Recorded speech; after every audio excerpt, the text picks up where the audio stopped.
And now we're going to do the cool story. Yeah, this is cool. I want to hear about this.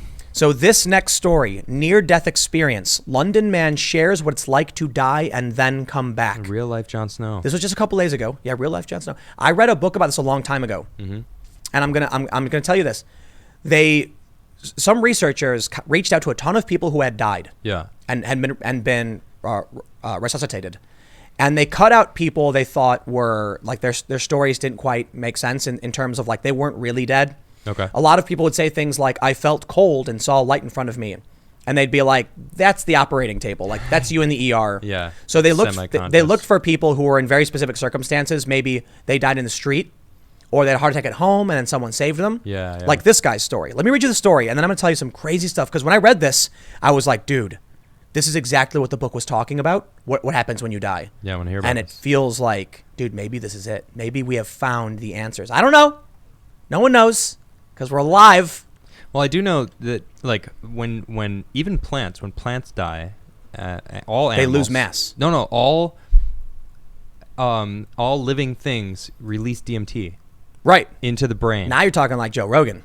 Well, it's interesting, though. Yeah. All living things have it in them. Plants, animals, anything that is alive has DMT in it, and when it dies... Releases a little gets bit. released. Crazy. Like, and I haven't done that, but I know it's like it makes you trip. I heard too, and this could be wrong, that you lose a little bit of mass when you die. Yeah, I heard about that too. Yeah, that is. And true. you're a fancy doctor. Well, isn't there like a specific amount though? Yeah, they did a weird thing where they have people die on like a really weird fine scale. It's really weird. And something goes. Yeah, something's gone. But it's always the same amount, isn't it? It's like a certain range. Yeah. There's It's very all right, specific amount. Let's read this story because we're gonna blow some minds. Yeah. Adam Tapp was 35 years old when he died. A paramedic in London for 15 years, Tapp was doing some woodworking in his shop on February 28th, 2018, when, as he says, he got a little cavalier with a wood etching device. The device arced into his hand and electrocuted him. Oh, wow. His heart stopped for 11 and a half minutes. Quote, "It was like someone flipped a switch. All of my senses were overwhelmed by 12,000 volts of DC electricity. It was one of the most excruciatingly painful things I have ever experienced. I remember forcing thoughts like, I think I'm being electrocuted." Luckily, Tapp had a friend with him who had recently taken a high voltage safety course. Mark Wilson disconnected Tapp and called for Tapp's wife, Stephanie. Stephanie is a cardiac RN and immediately started CPR. Thank God. They quickly called 911. This is why we get these stories, because if his wife wasn't, and they didn't really know what they were doing, I don't think he would have made it. Yeah, for sure. Well, I mean, I don't know. I'm not a doctor. But the fact that these circumstances add up tells us exactly why we're getting this story about what happened when you died. Well, when he just died. said, luckily. That pretty much sums it up. Jeez. Check it out. The ambulance showed up. And two of his fellow paramedics drilled a hole into his shoulder bone for drug access. Wow. They gave him an epinephrine and defibrillated him twice before bringing him back to the land of the living. Tapp didn't wake up for 6 hours, and when he did, he was in the ICU intubated, which he says is a strange way to wake up. I'm sure.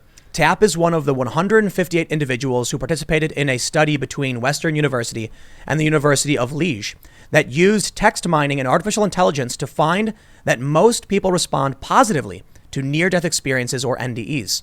While the sample size is small, researchers feel the text mining approach will only increase in validity as more narratives are collected from survivors of NDEs. This is probably similar to what I was talking about when I was reading this book. This is years ago. Participants were asked to write freely about their near-death experience, and those narratives were analyzed by researchers at Western University, said Dr. Andrea Sodhu, an associate professor in Western's Department of Physics and Astronomy. The idea was to try and extract information from the text in a very quantitative way, without any bias, using a technique called text mining. Traditionally, near-death experiences are explored using standardized questionnaires like the Grayson scale, which asks participants a series of questions answered using multiple choice. The problem, Sodhu said, is it is a potentially biased approach that may skew recollections. With text mining, we extracted words that were more on the positive side, like light and wellness, and saw that words like fear, while still part of the narrative, were much less dominant than the positive outcomes. After being dead for more than 11 minutes, Tapp was resuscitated and fell into a coma for 6 hours. But while he was essentially dead to the world, he said he had a profound experience. All of a sudden, I just woke up in a place that seemingly I'd always been. It was black, and it kind of seemed like space, said Tap. Tap said that he felt a frequency wash over him and saw what looked like gasoline on water with all these geometric shapes and patterns, adding that something was communicating with him through thoughts and feelings and emotions. I just started fading into the fabric of the universe. It was so warm and peaceful and pleasant. It's the fourth dimension.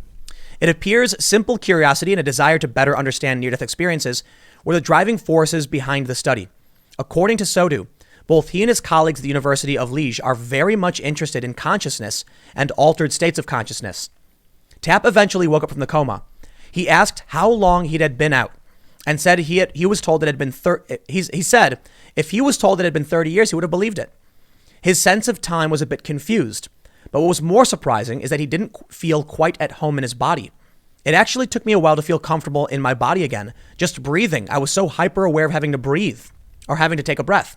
It took me a couple of months. I just felt so foreign in my body. What a weird feeling. Right. The experience was indescribable, said Tap, adding it took him a while to be able to put it in words. Quote, what I take away from it is this absolute, unequivocal feeling that death is supposed to happen. It might not be pleasant, and we might not want it, but it is supposed to happen, and it is very literally a necessary part of all life. As fearful as these moments are for people, it's not necessarily a bad thing. It's actually deeply beautiful. It sounds like he went to the next dimension. The next dimension. The higher dimension, yeah. Or maybe DMT got released in his brain and he tripped. Yeah. And he was alive. I don't know. That's true. But let me tell you a story.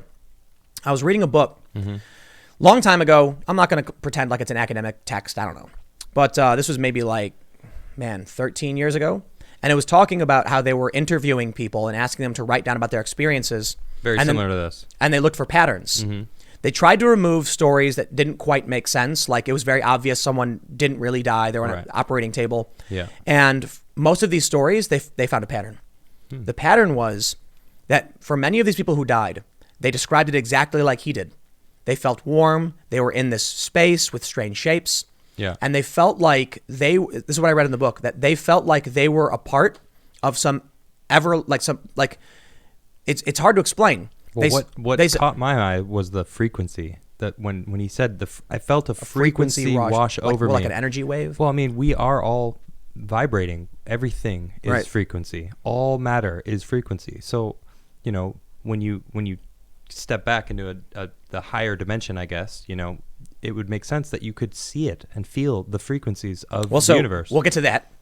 Cool. Because I got more. But basically what it said was the pattern was everybody who died felt like they were a small energy consciousness. It was them in the space, and they were moving towards a gigantic. They were all moving in the same direction towards a larger, something similar to themselves of conscious energy. And so the takeaway from the book was we don't know very much. It's an interesting pattern, and we can speculate.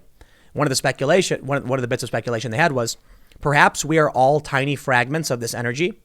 And then after we die, we all join, which you could perceive as they felt good, they felt happy, at peace, and they longed to be a part of this giant, energy. So whatever that is, perhaps it was a limited interpretation of what was really happening because they were only briefly can't there. comprehend it, yeah. Right. Or it's not meant to be comprehended by a human mind. Right. When you're free from your body, you understand. When you come back, you're like, I don't feel right. Yeah, we're three-dimensional beings. But now we exist in this plane here. But have you ever seen ever seen that movie, What the Bleep Do We Know? Yeah, great movie. So it's a lot of hokey new age stuff for sure. I'm all about the quantum physics, man. But they do a segment that kind of explains another bit of what he's talking about. When they say, imagine a two-dimensional universe. Yeah. And these people have no concept of up or down. If you pushed your finger through their reality, they would see just like a sphere grow and then shrink because it's the cross-section of your finger. Right. Moving through their dimension. So maybe what he was seeing was he came out of our dimension, actual physical dimension, into the next dimension and was looking down at three-dimensional reality. Right. From a higher plane of existence. That's so cool. I don't know, man. I mean, I don't know because I haven't died yet. Yeah. But one day I'm gonna die, and I'm gonna see it for myself. And I'm that type of person. I need to see it. I think he's right though that we're supposed to die. Yeah, it makes sense. But it's the circle of life. But it's not just about the circle of life. It's like whatever the function of life is, evolution or whatever. Yeah. If we didn't die, life would like biologically, if we were biologically immortal, it's very difficult to develop and grow and become something new and evolve. True. So, we have kids, the strong survive, Yeah. we pass on, and the old genes go away and the new ones carry on, constantly changing and finding a better way to move about. So Right. yeah, we do need to. You think this is just an amusement park for people like in the fourth dimension? Like, oh, I want to go bored. experience the Or third we're- dimension. Or we're the NPCs in their fantasy. Or yeah. in one, there might just be one. Have you ever seen a movie? You're the NPC and I'm the player. There's a movie with Ryan Reynolds called, I think it's called like The Nines. Ever hear of it? No, or, I don't know. Or Nines or something. Okay.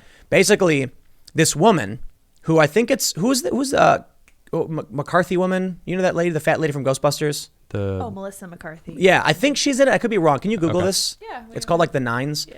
But she's basically warned to stay away from this guy or something Okay. because he's a 9 and she's a 3 or whatever.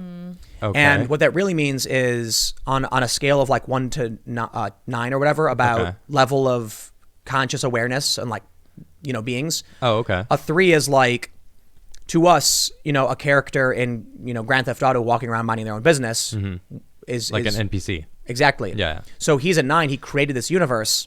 To her, she views him as a god, but to Ryan Reynolds and all of his peers, they're regular people, and she's a not like it's him. The plot is basically like him going into virtual reality, but it's from an inverted perspective. Interesting. Okay. Yeah. Did you find it? I found it, but there's a lot of detail. It's broken into 3 chapters. It's all about 3 different dudes. It's a science fiction psych thriller. With Ryan Reynolds? Mm-hmm. Yeah. Yeah. Basically, there's different versions of reality. Ah, okay. And then at the end, they like merge or something. Okay. But it's basically, the general idea is he's a higher form of life. And to him, these are just realities he's created as a plaything. I don't want to give away the whole movie, but what? It made $63,000 in the box office. Oof. 63,000. I'm not saying it was a good movie. I'm saying it's an Wow. interesting That concept. is You know what I mean? interesting. That's wow. low. Yeah, I like the idea. Jeez. But I don't know. I'll tell you this. You think it was worth than Birds of Prey? I thought that the idea was interesting. I liked it. Birds of Prey was, but I will add, I don't know what happens when we die. I'm not worried about it though. I've never been scared. Yeah, And me neither. so when I've gone out to like conflict reporting in dangerous places, Yep. I'll be scared. I don't want to get hurt, right? Yeah. But I'm literally never like, there have been times in my life where I've just like been out in a dangerous place and I've laughed. I'm like, so this is it, huh? Like, here we go. I I'm thought not that yeah. in Chicago, I got shot at, and I was running to dive behind this dumpster, This is how it happens. and I saw, I heard the bullet go past my face, and I saw the hole appear in front of me. Whoa. In the dumpster. That's Chicago, And everybody. I was like, if I was a foot to the right, I would have been dead right now. Yeah, that's what it was like for me in Ferguson. I was like, whoa. I was in that just Ferguson, and I shots went off. I dove to the ground, and I heard a whip crack. Yeah. And it went right in front of me. But I literally belly dived. Yeah. And just like dragged my skin, just like flopped on the ground and got down, covered, and I heard it straight over my head. Yep. And there's actually that was the first time. There's footage of me. If you go look at the highlights, we were just talking about it, and you can hear that pop, pop, pop, pop, and the cops are like, run, run, and I'm like, I'm freaking out. And then there's like a cut. You can't tell. I basically passed out from tear gas inhalation. Yeah. So I was walking. That was actually scary though. That was crazy. Yeah. So the tear gas displaced oxygen in my lungs, and I couldn't inhale or exhale. And I started getting tunnel vision as I was, hypoxic. Yeah. And then I'm just like, I was in full on panic mode. I'm like, I can't breathe. And then I just fell down in the grass. And then I wake up because some kid walked out and poured a bottle of water in my face. Oh, And nice. I had a gag reflex. Yeah. And then it pulled me out of it. Nice. And I was like, I felt like I was a guardian angel, man. Because I was like, how did that kid come find me? Yeah. How did he know to pour water on me to trigger a breathing reflex? Right. Maybe he just thought he was tear gassed. I better wash the gas off. I don't know. I was on the ground and he just poured water on my face and it woke me right up. Cool dude. And it was like a 15-year-old kid or something. And then he's like, here, man, you need this? I'm like, dude, thank you. Awesome. It was crazy. That's cool. I really did. I swear I had a feeling like it felt like somebody was watching over me when that happened. Because I don't know if I was going to die or anything. Yeah.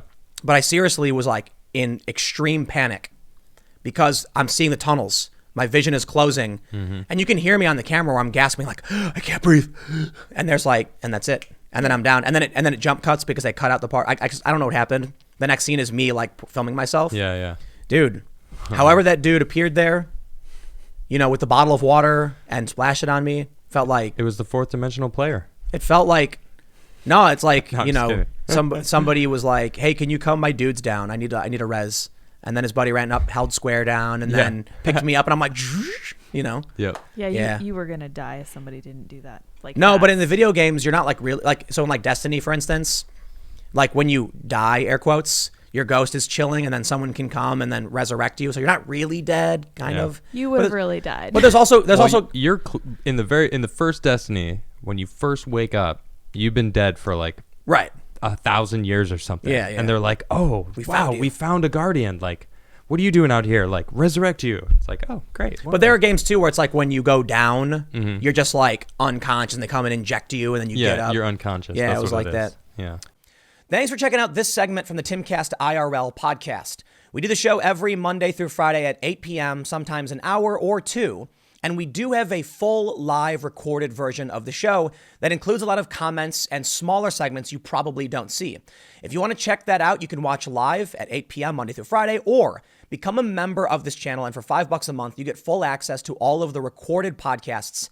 Every day after the show, we make them available in the community section of this YouTube channel. So don't forget to subscribe and stick around for more segments and more shows Monday through Friday at 8 p.m. Thanks for hanging out, and we will see you all in the next show.